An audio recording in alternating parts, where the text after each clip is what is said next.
এবার দিল্লির মুখ্যমন্ত্রী অরবিন্দ কেজরিওয়ালকে হেফাজতে নিল সিবিআই। তিহার জেল থেকে কেজরিওয়ালকে নিজেদের হেফাজতে নিল কেন্দ্রীয় তদন্তকারী সংস্থা। আগামীকাল সুপ্রিম কোর্টে কেজরির জামিন মামলার শুনানি রয়েছে। ইডির গ্রেফতারির বিরোধিতা করে মামলা করেছিলেন অরবিন্দ কেজরিওয়াল।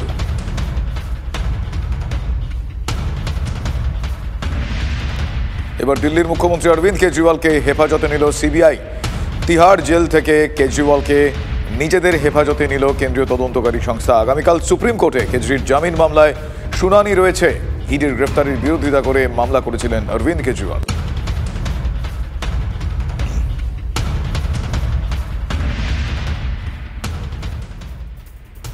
স্পিকার নির্বাচনে কংগ্রেস সভাপতি মল্লিকার্জুন খাড়গের বাড়িতে বৈঠক হলো এবং সেই বৈঠকে তীব্র হলো শরিক অসন্তোষ। কংগ্রেসের তরফে আগেভাগে স্পিকার পদপ্রার্থী ঘোষণা করা নিয়ে অসন্তোষ প্রকাশ করেন ইন্ডিয়া জোটের একাধিক শরিক দল। তাদের অভিযোগ, আরও আগে সমন্বয় বৈঠক ডাকার প্রয়োজন ছিল। বৈঠকে তৃণমূলের তরফে উপস্থিত ছিলেন ডেরেক ওব্রায়েন এবং কল্যাণ বন্দ্যোপাধ্যায়। সূত্রের খবর, স্পিকার পদপ্রার্থী নিয়ে তৃণমূলের ক্ষোভ আঁচ করতে পেরে বিকেল 5টা নাগাদ মমতা বন্দ্যোপাধ্যায়কে ফোন করেছিলেন রাহুল গান্ধী। স্পিকার নির্বাচন নিয়ে দুজনের প্রায় আধ ঘন্টা কথা হয়। সূত্রের খবর, বুধবার সকাল 9:30টার মধ্যে কংগ্রেসকে নিজেদের সিদ্ধান্ত জানিয়ে দেবে তৃণমূল কংগ্রেস।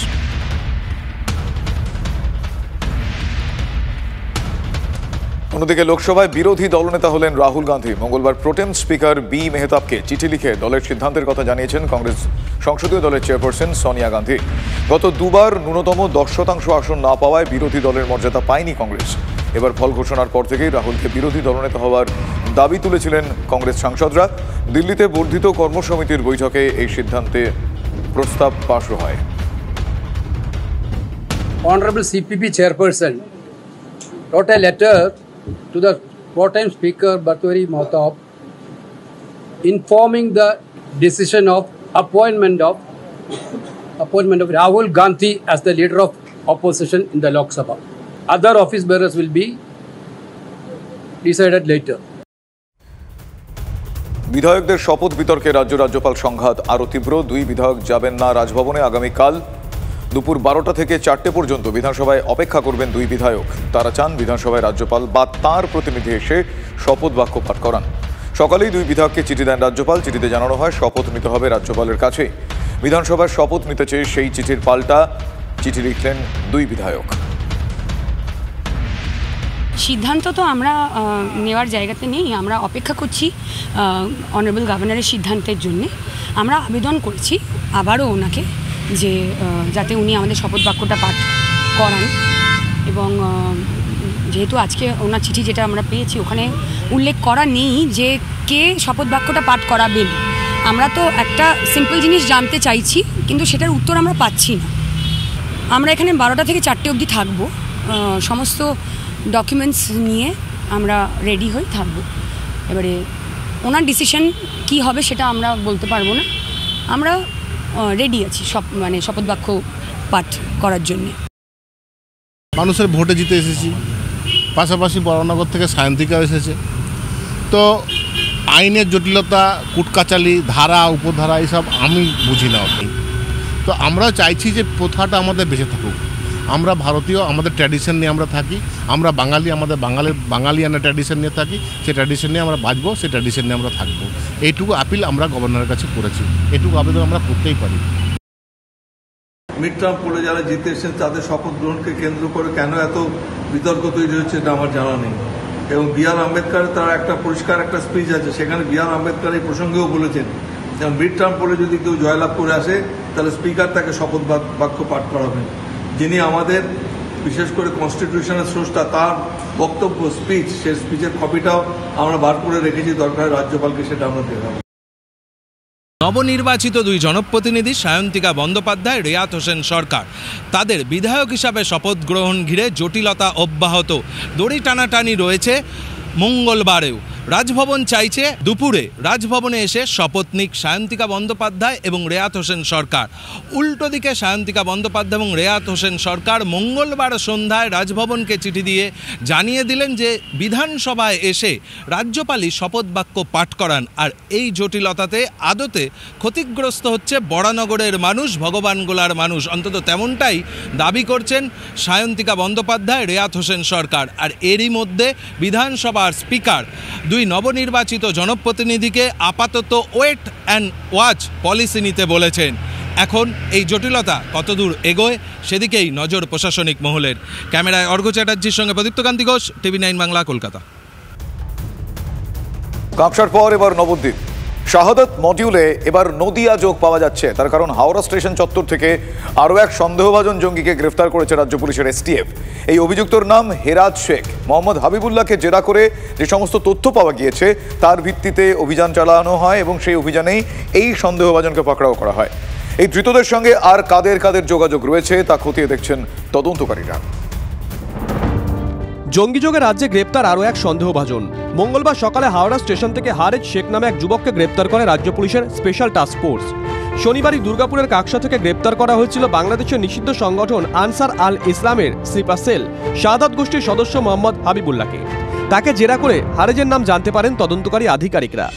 STF সূত্রে জানা গেছে ধৃত হারেজের বয়স 27 বছর, বাড়ি নদিয়ার নবদ্বীপে। বছর 26 হারেজ শেখ, সে উচ্চ মাধ্যমিক পরীক্ষা দিয়েছিল। উচ্চ মাধ্যমিক পরীক্ষা দেওয়ার পর থেকে আর পড়াশোনা করতে পারতো না, শারীরিকভাবে অসুস্থ ছিল, তাই সেইভাবে তাকে কাজকর্ম করতে ডাক্তার নিষেধ করেছিল। এই ঘরের মধ্যেই থাকতো, তার মা থাকতো, সে থাকতো, তার ভাই কল্যাণীতে পড়াশোনা করে। কার্যত মায়ের সঙ্গে হারেজ বেশিটা সময় কাটাতো। হাত খরচ জোগাতে মাঝে মধ্যে রাজমিস্ত্রি জোগাড় বা জনমজুরির কাজ করতো হারেজ। সেই টাকা দিয়ে একটা অ্যান্ড্রয়েড মোবাইল ফোনও কিনে ফেলেছিল সে। কাউকে মোবাইল সে হাতে দিত না, মোবাইলে পাসওয়ার্ড দেওয়া ছিল। অর্থাৎ সেই মোবাইল নিয়েই মাঝে মধ্যে কখনো 2 দিন বা কখনো 3 দিন ঘরের মধ্যে কাটিয়ে দিত। এই মোবাইলের সূত্র ধরে হারেজ জঙ্গি নেটওয়ার্কে ঢুকে পড়েছিল বলে তদন্তকারীদের অনুমান। পরিবার সূত্রে খবর, গেঞ্জি কারখানায় কাজ করতে যাওয়ার কথা বলে সোমবার বাড়ি থেকে বেরিয়েছিল সে। মঙ্গলবার তাকে গ্রেপ্তারের খবর পৌঁছে বাড়িতে। সেটা জানাজানির পর চাঞ্চল্য ছড়ায় গোটা এলাকায়। কাজ হবে, সেই কাজের জন্য যাচ্ছে। কাজ দেবে কে, সেই কাজের জন্য যাচ্ছে। কাজের খোঁজে। কী কাজ পারে না, কী কাজ আমি জানি না, বাড়িতে বলে দিয়েছিল মাকে। এর আগে কি এরকম মাঝে মধ্যে কাজের খোঁজে যেত? এর আগে কোনদিন গেছিল কাজের জন্য? না, ওইখানে বাড়িতে টুকটাক কাজ করে। টুকটাক কাজ হয়তো 1 ঘন্টা 2 ঘন্টা। ওর পার্সোনাল বিষয়ে তো আমরা তো জানি না। আলাদা আলাদা কোথাও? হ্যাঁ, আলাদা আলাদা। ওর আমাদের দেখা হয় না, ওর মোবাইল আমরা নিতে পারিনি, ব্যবহার করতে পারি। কাউকে হাতে পাসওয়ার্ড থাকে, কাউকে হাতে দিতে না। ভালো জানি কোনো সময় যে বাজে সঙ্গ বা কোথাও কোনো কিছু আমরা দেখতে পাইনি। এ ব্যাপারে আমার তো আশ্চর্য হয়ে যাচ্ছে বিষয়টা, যে এরকম আমরা তো সেটাই তো কল্পনার বাইরে, যে আমরা কল্পনাতেও ভাবতে পারিনি যে এরকম ইয়ে হবে। এখন কীভাবে কি জড়ি গেল আল্লাহ জানে, ও জানে। হেরাজের 14 দিনের পুলিশি হেফাজতে নির্দেশ দিয়েছে আদালত। মোহাম্মদ হাবিবুল্লাহর সঙ্গে তার কি যোগ রয়েছে, শাহাদাত জঙ্গি সংগঠনে হারেজের ভূমিকা কি ছিল, তা খতিয়ে দেখছেন তদন্তকারীরা। STF সূত্রে খবর, মূলত সোশ্যাল মিডিয়া জাল বিছিয়ে যুবক যুবতীদের দলে টানত শাহাদাত মডিউলের কমান্ডোরা। তারপর চলতো মগজ ধোলাই। হারেজকে সেভাবেই রিক্রুট করা হয়েছিল বলে অনুমান। রাজ্যে কোনো নাশকতা ছক কষছিল কি না, সংগঠনে আর কারা জড়িত, ধৃতদের জেরা করে তাই জানার চেষ্টা করছেন তদন্তকারী আধিকারিকরা। মহাদেব কুণ্ডু ও সুপ্রিয় গুহর রিপোর্ট, TV9 বাংলা।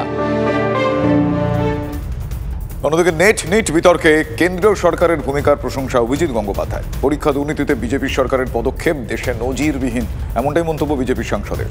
একই সঙ্গে শিক্ষা দুর্নীতি ইস্যুতে রাজ্যের তৃণমূল সরকারের সমালোচনা করলেন অভিজিৎ গঙ্গোপাধ্যায়। যে স্টেপ বিজেপি গভর্নমেন্ট নিয়েছে, এই স্টেপ ভারতবর্ষে আনপ্রেসিডেন্টেড। 7 দিনের মধ্যে বহু লোক ধরা পড়ে গেছে। মমতা ব্যানার্জি তো 40 বার সুপ্রিম কোর্টে এসেছিলেন আমার অর্ডারের এগেনস্টে, দুর্নীতি যাতে উদ্ঘাটিত না হয়, দুর্নীতি যারা করেছে তারা যাতে ধরা না পড়ে। আজও অনেক মামলা সুপ্রিম কোর্টে পেন্ডিং। তিনি তো দুর্নীতি আটকানোর চেষ্টা করেছে, বিজেপির সঙ্গে তো দুর্নীতি আটকানোর চেষ্টা করেনি। মমতা ব্যানার্জির সঙ্গে এটার কোনো তুলনাই হয় না। মমতা ব্যানার্জি একটি আদ্যপান্ত দুর্নীতিগ্রস্ত মানুষ। তার যারা আত্মীয় স্বজন আছেন, ওই 7 লাখি লালুগোপাল, কসবা, পার্ক স্ট্রিট, ডালহৌসির পর এবার বড়বাজার। কলকাতায় আবারও বহুতলে আগুন। বড়বাজারের মেহতা বিল্ডিংয়ের 4 তলায় আগুন লেগে যায়। দ্রুত ঘটনাস্থলে পৌঁছয় দমকলের 10টি ইঞ্জিন, কিন্তু ঘিঞ্জি এলাকা হওয়ায় বেগ পেতে হয় দমকল কর্মীদের। তার উপর মেহতা বিল্ডিংয়ে একাধিক ওষুধের দোকান থাকায় আগুন ছড়িয়ে পড়ার আশঙ্কাও ছিল। এর মাঝে বহুতলের অগ্নি নির্বাপন ব্যবস্থা নিয়ে ক্ষোভ উগড়ে দেন ব্যবসায়ীরা। তাদের দাবি, আগুন লাগার সময় অ্যালার্ম বাজেনি, কাজ করেনি স্প্রিংকলার। মেহতা বিল্ডিংয়ে ভয়াবহ আগুন, কিন্তু সেই আগুনেও কাজ করলো না অটোমেটিক স্প্রিংকলার থেকে অগ্নি নির্বাপন ব্যবস্থা। এমনই অভিযোগ ব্যবসায়ীদের। আমি আমার ক্যামেরা পার্সন কল্যাণকে বলবো দেখানোর জন্য একের পর এক লাগানো রয়েছে অটোমেটিক স্প্রিংকলার, যাতে আগুন লাগলে আওয়াজ হয়, যাতে জল দেওয়ার ব্যবস্থা করা হয়, সব কিছুই রয়েছে। কিন্তু যখন আগুন লাগলো সেগুলি কোনো কাজ করলো না, এমনই অভিযোগ করছেন ব্যবসায়ীরা। কারণ যখন আগুন লেগেছে তখন ব্যবসায়ী যদি না উঠে আসতেন তাহলে কিন্তু এই যে ভয়াবহ আগুন তার নিয়ন্ত্রণ আনা সম্ভব হতো না। এমনকি আমি যেখানে দাঁড়িয়ে আছি তার ঠিক নিচের তলায় আগুন লেগেছে, ঠিক এইখানে ছিল প্রায় 10 থেকে 12টি বাড়ির বাসিন্দা, তাদেরকেও কোনোভাবে উদ্ধার করা সম্ভব হয়েছে। সাউন্ড কিছু শুনতে পারেনি, এই তো অ্যালার্ম বাজার আছে, বাজারেও সাউন্ড শুনতে পারেনি। আপনার চোখের সামনে আছে, দেখে নিন, মানে কোনো অ্যালার্মই বাজছে না। ফ্লেম হলে, হিট হলে, টেম্পারেচার হলে তো ফাটবে তো, কিছু ফাটেনি। দেখুন আপনার সামনে আছে, দেখে নিন। এই যে যেটা হলো ঘটনাটা, এরপর কি এই বাড়ির যিনি মালিক বা যারা মালিক তাদেরকে বলবেন যে এই ধরনের এগুলো চেঞ্জ করার জন্য? উনি তো জানে, নিশ্চয়ই জানে, এসব কোনো একটাও কাজ করছে না। এগুলো সব অকেজো, সবকটাই অকেজো। হ্যাঁ, সব করে একটাও তো কাজ করছে না, সব তো স্মোক ডিটেক্টর। কিন্তু এটা দিন এই আগুন হলে তো জানতে পারতেন। স্মোক বেরোচ্ছে, আপনি একটাও বাজার শুনছেন, আপনি নিজেই দেখেন না। এখানে যারা যে মালিক রয়েছে তে বরাবর যাবতীয় ভাড়া পেয়ে থাকেন, কিন্তু তারপরেও ব্যবসায়ীদের প্রাণ নিয়ে সংশয় হয়ে যায় যখন এত বড় অগ্নিকাণ্ডের ঘটনা ঘটে। এরপরেও কি যারা এই বাড়ির মালিক তাদের কি মানসিকতার বদল ঘটবে, সেটাই কিন্তু এখন প্রশ্ন। ক্যামেরায় কল্যাণের সঙ্গে শান্ত ভট্টাচার্য, TV9 বাংলা, কলকাতা। ঘটনাস্থলে যান দমকল মন্ত্রী সুজিত বসু। তার মতে ব্যবসায়ীদেরও সতর্ক হওয়া উচিত। শোনাবো তার বক্তব্য। ভবিষ্যতের জন্য বলছি, এই সমস্ত গেঞ্জি এলাকায় যারা ব্যবসা করে, অতীতেও তাদেরকে সতর্ক করেছি, বাগরি মার্কেটের সময় তাদেরকে সতর্ক করেছি। আজকে মেহতা বিল্ডিংও এসে বলে গেলাম, ব্যবসায়ীদের বলে যাচ্ছি, তারা যেন সতর্কতা অবলম্বন করে ব্যবসাটা করে। এনকোয়ারি করবার পরে এগুলো জানতে পারবো। যে শহরে 2টো আগুন হয়েছিল সেটা আমাদের ইন্সপেকশন হয়েছে, এনকোয়ারি হয়েছে, আমরা পুলিশকে FIR করতে বলেছি, করছি না তা না, সবই। শেষ পর্যন্ত ঘণ্টা 3 চেষ্টায় আগুন নিয়ন্ত্রণে আসে। বেআইনি দখলদারি উচ্ছেদ করতে এসে বিক্ষোভের মুখে NKDA কর্মীরা নিউ টাউনের অ্যাক্সিস মলের সামনে অস্থায়ী দোকান ভাঙতে বাধা। দোকানদারদের দাবি, কিছু না জানিয়ে তাদের সামগ্রী ফেলে দেয় NKDA কর্মীরা। প্রতিবাদে বিক্ষোভ দেখান দোকানদাররা। ঘটনাস্থলে প্রবল উত্তেজনা ছড়িয়ে পড়ে। বাধার মুখে পড়তে হয় তাদেরকে NKDA কর্মীদের, তারপর তারা ফিরে যান। বর্তমান কাউন্সিলরের বিরুদ্ধে থানায় বিক্ষোভে প্রাক্তন কাউন্সিলর ও তাঁর অনুগামীরা। আর এই ঘটনাকে কেন্দ্র করে আসানসোলের কুলটিতে প্রকাশ্যে শাসকের গোষ্ঠীকন্দল। আসানসোলের 65 নম্বর ওয়ার্ডের কাউন্সিলর নদীম আক্তারের বিরুদ্ধে এক যুবককে বেঁধে গণপিটুনির অভিযোগ আছে।